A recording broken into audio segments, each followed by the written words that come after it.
Digital নিরাপত্তা আইনের মতো সাইবার সিকিউরিটি আইনও মানুষের মত প্রকাশ, স্বাধীন সাংবাদিকতা নিয়ন্ত্রণের হাতিয়ার হতে পারে বলে মন্তব্য করেছেন ট্রান্সপারেন্সি ইন্টারন্যাশনাল বাংলাদেশ টিআইবির নির্বাহী পরিচালক ডক্টর ইফতেখারুজ্জামান।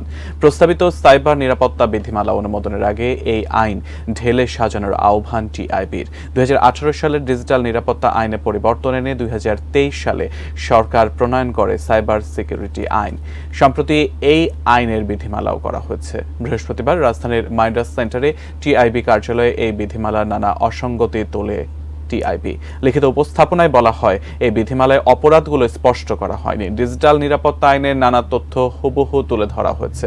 এ সময় টিআইবির নির্বাহী পরিচালক ডক্টর ইফতেখারুজ্জামান বলেন, সাইবার নিরাপত্তা আইনের ডিজিটাল নিরাপত্তা আইনের অনেক কিছু রয়ে গেছে। এই আইন ঢেলে সাজাতে হবে। প্রস্তাবিত সাইবার নিরাপত্তা বিধিমালা অনুমোদনের আগে অংশীজনদের সঙ্গে আলোচনার পরামর্শ দিয়েছেন টিআইবির নির্বাহী পরিচালক।